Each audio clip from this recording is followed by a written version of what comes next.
my husband. I love my husband.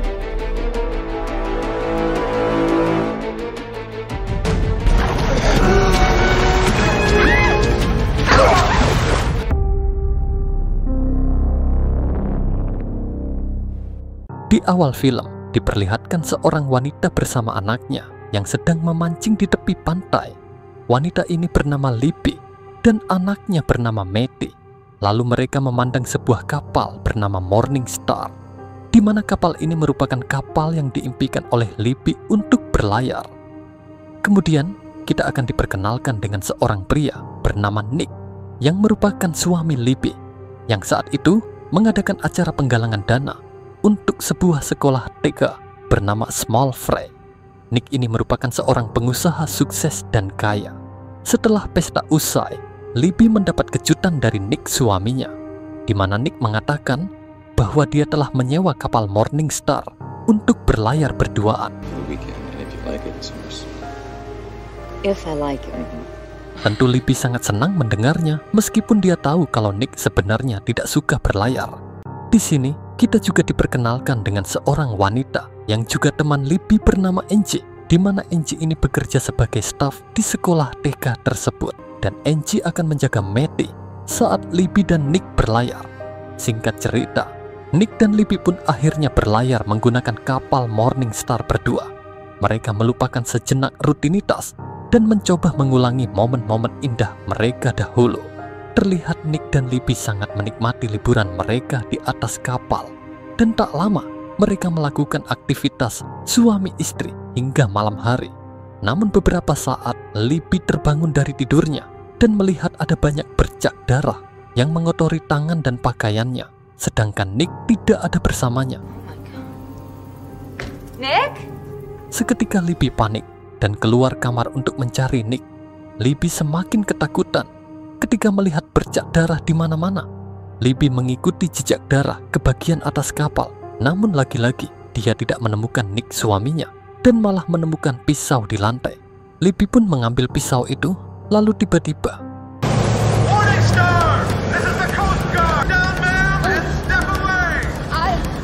esok harinya, orang-orang berkerumun di dermaga untuk menunggu hasil pencarian dari tim penyelamat. Hingga akhirnya, tim penyelamat pun mengatakan tak ada kemungkinan Nick selamat dan akhirnya resmi dinyatakan tewas. Beberapa hari kemudian, pengacaranya bernama Bobby datang bersama polisi. Bobby dengan berat hati mengatakan bahwa hasil penyelidikan polisi mengarah kepada Libby sebagai pelaku pembunuhan Nick suaminya. Tentu saja Libby terkejut dan tidak menyangka kalau dirinya dijadikan tersangka. Dan mau tak mau, Libby pun akhirnya ditangkap dan masuk penjara. Bobby kembali datang dan mengatakan bahwa pengadilan menolak uang tebusan untuk membebaskan Libby. Pengacara ini juga mengungkapkan temuan bahwa sebelumnya Nick telah membeli polis asuransi jiwa. Jika Nick meninggal, maka uang asuransi yang berjumlah $2 juta akan diberikan kepada Libby sebagai ahli waris. Melihat situasi ini, tuduhan kepada Libby sebagai pelaku semakin kuat dikarenakan motif uang asuransi itu. Sudah pasti Libby membantah anggapan itu. Bobby juga berkata bahwa investor perusahaan telah menuntut Nick atas penggelapan dana. Namun karena Nick telah tewas, pihak investor tidak akan bisa lagi melanjutkan tuntutan. Dan otomatis Libby dan anaknya akan mendapatkan uang $2 juta dari asuransi tersebut. Kasus ini pun akhirnya disidangkan. Pihak jaksa penuntut mengaitkan uang asuransi sebagai motif dibalik tewasnya Nick. Hal ini semakin diperkuat ketika rekaman suara Nick saat menelpon pertolongan polisi diperdengarkan, di mana Nick mengatakan bahwa ia telah terluka karena diserang istrinya. Libby dengan tegas mengatakan bahwa ia tidak melenyapkan suaminya. I didn't kill my husband. I love my husband. Setelah persidangan, Bobby meminta maaf karena tidak bisa membantu membebaskan Libby, dikarenakan Libby telah menjadi terdakwa dan akan segera dipindahkan ke lapas. Ia pun memohon supaya Angie mau mengadopsi Matty anaknya. Libby juga memberikan uang asuransi $2 juta itu untuk disimpan dan digunakan seperlunya untuk membiayai Matty selama dirinya di penjara. Awalnya Angie menolak, namun karena Libby terus memohon, Angie pun menyetujuinya. Maddie loves you.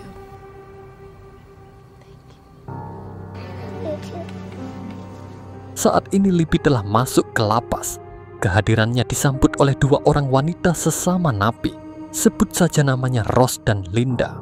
Kedua wanita ini terlihat bengis, tapi selalu perhatian pada Libby. 1 minggu kemudian, Angie dan Maddie datang menjenguk Libby.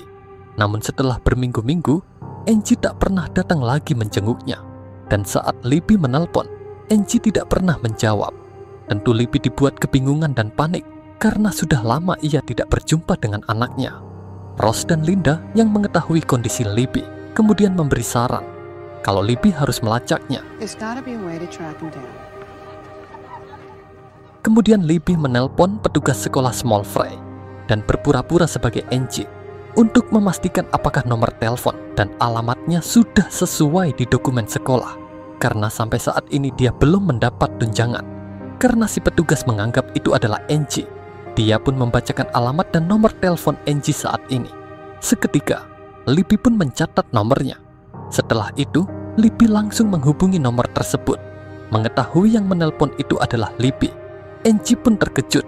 Angie, Libby, I've tried to call you. Libby marah karena Angie menghilang selama sebulan tanpa memberitahunya.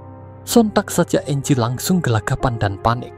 Angie pun beralasan baru saja ingin menelpon Libby dan akan datang menjenguk minggu depan. Libby meminta Angie untuk memberikan teleponnya pada Maddie. Dan ketika berbicara dengan anaknya itu, inilah yang terjadi. Mommy. Hello, sweetie pie. I think about you all the time, honey. Daddy. Nick? Seketika Libby terkejut mendengarnya dan akhirnya dia tahu kalau Nick ternyata masih hidup dan tinggal serumah dengan Angie. Adegan berpindah ke dapur lapas. Di sini Rose memberi masukan supaya Libby tidak mengajukan banding. Lebih baik Libby ikhlas menjalani hukumannya dan usahakan berkelakuan baik supaya mendapat pemotongan masa tahanan. Rose juga mengatakan bahwa ada istilah hukuman ganda di mana seseorang tidak bisa diadili atas kejahatan yang sama. Artinya, kalau Libby suatu saat menghabisi Nick, maka Libby tidak akan bisa dituntut lagi karena Libby sudah pernah didakwa atas tuntutan yang sama.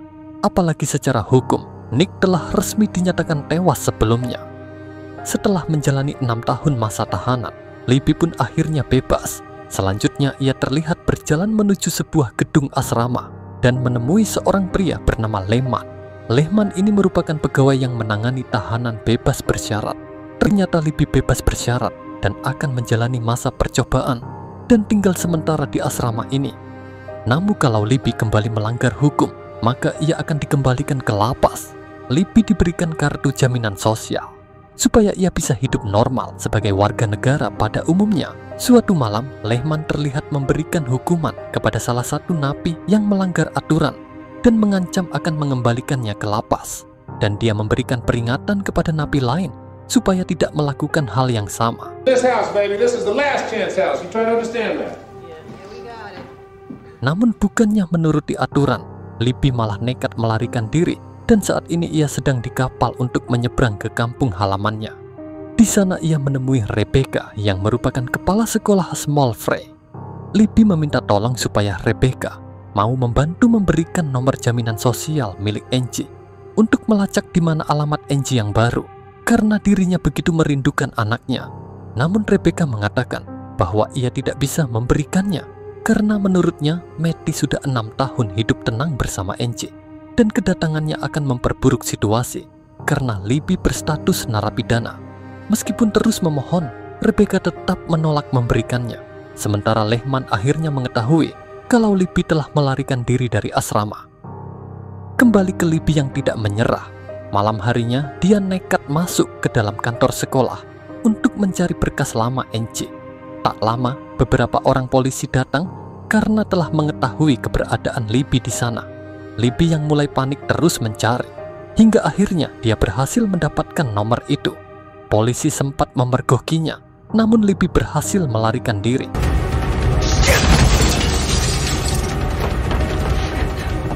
Setelah kejar-kejaran, akhirnya Libby pun ditangkap.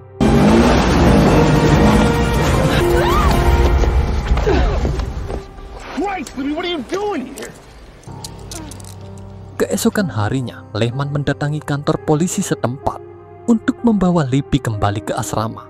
Dan sepertinya akan dikembalikan ke lapas. Lehman menyayangkan tindakan Libby ini karena dia hanya perlu bersabar menunggu 3 tahun lagi supaya bebas murni. Dan sekarang mau tak mau dia akan dikembalikan ke lapas. Tapi Libby tak peduli batas waktu dari Lehman karena saat ini dia ingin menemui anaknya. Bagaimanapun caranya dan apapun resikonya. Saat sudah di parkiran kapal untuk menyeberang, Lehman keluar dari mobil dan naik ke lantai atas untuk minum kopi. Sementara Libby tinggal di dalam mobil dengan kondisi terborgol. Kesempatan ini pun tidak disia-siakan oleh Libby untuk melarikan diri.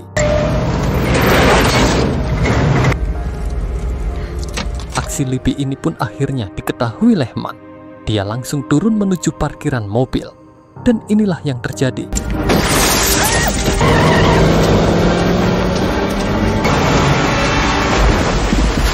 Mereka berdua pun terjun ke laut. Lehman berusaha membuka borgol Libby. Setelah terlepas, Libby langsung mengambil pistol milik Lehman dan berusaha naik ke permukaan. Lehman terus menjaga Libby supaya tidak kabur, namun Libby berhasil memukulnya. Kemudian, ia pun langsung berenang, menjauh hingga sampai kembali ke tepi pantai. Saat di rumah sakit, Lehman didatangi utusan dari pihak lapas untuk memeriksa Lehman karena ia dianggap lalai menangani Libby. Bahkan dia mendapat ancaman pemecatan jika tak bisa menemukan wanita itu. Singkat cerita, Libby kemudian terlihat turun dari mobil truk. Lalu dia mengunjungi rumah ibunya di desa. Si ibu mengambil kotak simpanan dari dalam tanah, yang mana ternyata kotak itu berisi uang yang sangat banyak. Lalu uang itu pun diberikan pada Libby.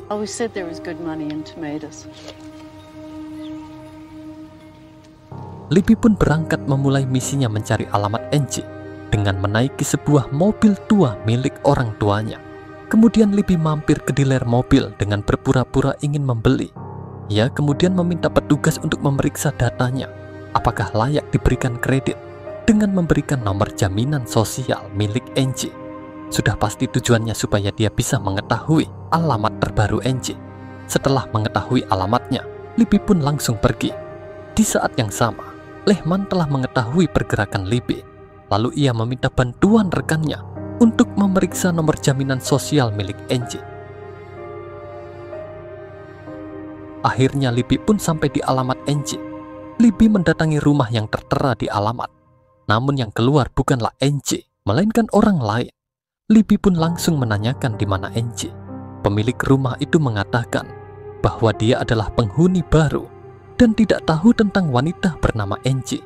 Ia menyarankan supaya Libby bertanya kepada tetangganya yang merupakan warga lama di sana. Libby pun mendatangi seorang nenek dan menceritakan maksud kedatangannya. Wanita ini lalu mengatakan bahwa Angie telah lama meninggal dunia karena kebocoran gas. Sementara Maddie dan Nick yang telah berganti nama menjadi Simon tak ada di lokasi saat kejadian dan mereka sudah lama pindah. Namun wanita ini tidak mengetahui kemana Nick pindah. Setelah itu, Libby mencari informasi terkait wanita yang kecelakaan akibat ledakan gas di daerah itu. Hingga ia pun melihat sebuah berita yang memuat foto Angie sebagai korban ledakan gas. Tak lama setelah Libby pergi, Lehman terlihat mendatangi alamat yang sama. Si nenek itu pun memberitahu bahwa seorang wanita barusan mendatanginya untuk mencari keberadaan Angie. Lalu si nenek ini menjelaskan ciri-ciri mobil yang dipakai Libby. Sementara Libby yang mulai bingung, tiba-tiba teringat lukisan mahal milik Nick yang merupakan karya seorang seniman terkenal bernama Kandinsky. Lalu ia pun mendatangi galeri lukisan untuk mencari tahu informasi mengenai lukisan-lukisan karya Kandinsky. Sementara Lehman melihat sebuah mobil yang persis seperti yang dijelaskan si nenek, terparkir di depan galeri. Akhirnya lukisan itu pun ditemukan, tapi lukisan itu ternyata sudah dijual pemiliknya. Libby meminta data si penjual dengan alasan untuk melihat koleksinya yang lain. Namun tiba-tiba seseorang datang yang mana ternyata itu adalah Lehman. Karena curiga Libby ada di dalam, Lehman pun memaksa masuk. Sementara Libby mencari info lengkap penjual lukisan itu. Meskipun ia tahu kalau lukisan itu awalnya milik Nick suaminya, ia ingin mengetahui di mana alamat suaminya sekarang. Namun yang tertera bukanlah Nick ataupun Simon, melainkan nama seorang pria bernama Jonathan Devereaux yang beralamat di New Orleans, Louisiana. Lehman kemudian memaksa masuk, tetapi Libby telah melarikan diri.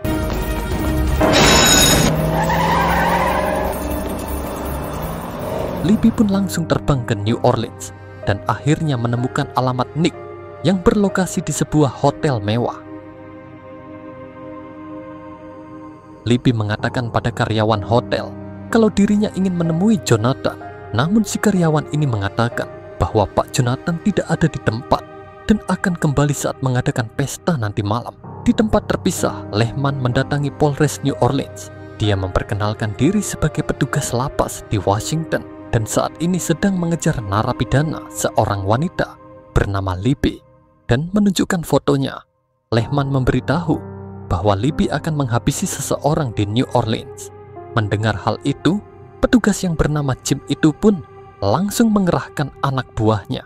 Malam harinya, Libby kembali mendatangi hotel itu. Namun semua tamu harus menunjukkan undangan sebagai tiket masuk. Libby pun berpura-pura menjadi bagian dari salah satu tamu dan akhirnya berhasil masuk. Saat di pesta, pria bernama Jonathan itu memang benar adalah Nick yang sedang menawarkan dirinya untuk para wanita di acara pesta lelang lajang. Hey, Jonathan. Tawar-menawar harga pun dimulai. Seorang wanita memulai tawaran $2.000. Lalu wanita di belakang menaikkannya menjadi 2.500 sampai akhirnya wanita itu menawar sebesar $10.000 dan akhirnya dialah pemenangnya. Namun saat wanita yang memenangkan itu maju ke depan, seketika Nick terkejut karena ternyata wanita itu adalah istrinya. Hello, Nick. Di sini Libby tak banyak permintaan dan tidak akan balas dendam pada Nick.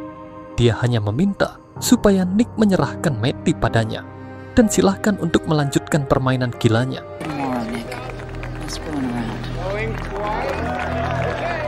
Tak lama kemudian, Libby pun meninggalkan pesta.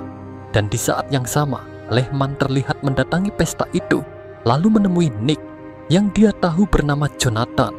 Lehman langsung mengatakan kalau seorang wanita bernama Libby sedang mencarimu dan akan melenyapkanmu.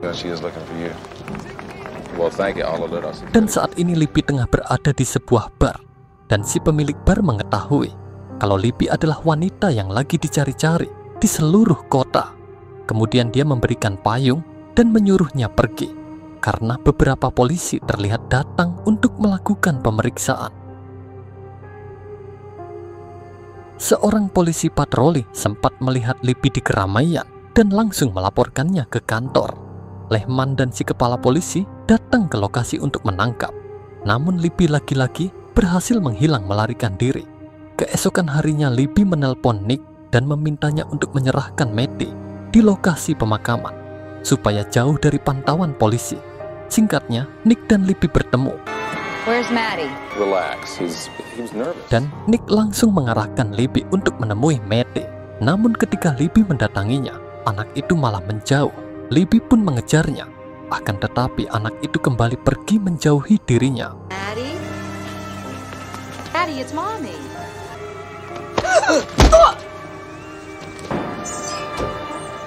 Namun ternyata anak itu bukanlah Matty, melainkan seorang anak yang disewa oleh Nick menjebak Libby.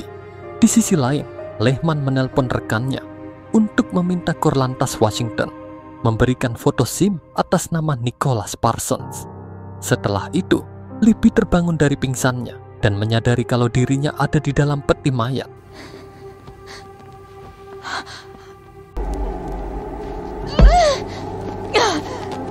Hingga ia berhasil keluar dengan menembak kuncinya. Setelah itu, Libby dengan ekspresi emosi mendalam terlihat berjalan menuju tempat Nick. Namun ketika sudah berada di depan hotel, Lehman menariknya. It's over, Libby. Malam harinya, Lehman kembali menemui Nick. Ia langsung to the point mengatakan bahwa dia mulai percaya soal kemungkinan Jonathan Devereaux adalah pria bernama Nick atau Nicholas Parsons yang berpura-pura tewas lalu menjadikan Libby sebagai pelakunya. Untuk membuktikannya, dia membawa foto SIM atas nama Nicholas Parsons. Nick pun tak bisa lagi mengelak, dan karena merasa terancam, dia berusaha menyuap Lehman. Lehman pun meminta uang tutup mulut $1 juta.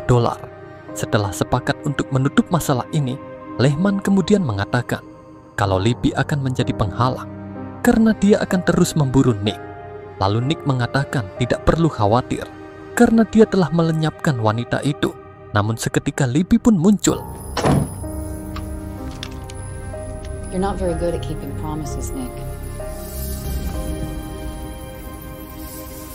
Nick mengingatkan Libby bahwa hukuman di New Orleans sangatlah berat, dan kalau kau melenyapkanku, maka kau akan dihukum di kamar gas. Libby pun dengan santai menjawab bahwa ia tidak akan dihukum karena hukuman ganda tidak berlaku di negara ini. Lehman pun membenarkannya. Where's my son? Akhirnya Nick memberikan alamat Matty, lalu tiba-tiba I haven't felt that good in 6 years. Libby mengatakan tidak akan melukai Nick, namun dia ingin suaminya itu merasakan penderitaan yang sama dengan dirinya. Lehman mempertegasnya dengan ancaman penjara karena telah melenyapkan Libby. Karena sebelumnya Lehman telah merekam pengakuan Nick ketika mengatakan telah berhasil menghabisi Libby. My body, just like you say on the tape. Saat Libby dan Lehman akan keluar, Nick pun mengambil pistolnya. Seketika Lehman tersungkur, dan saat Nick akan menghabisi Libby, Lehman kembali bangkit, dan baku hantam pun terjadi.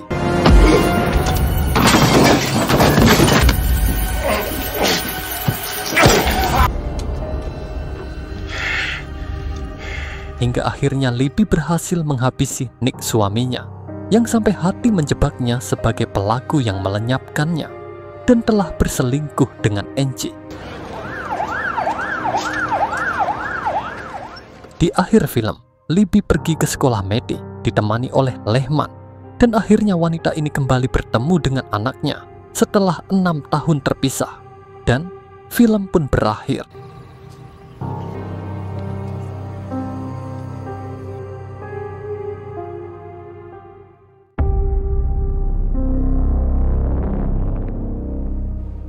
Sekian alur cerita film kali ini. Semoga kalian suka dengan ceritanya. Terima kasih dan sampai jumpa.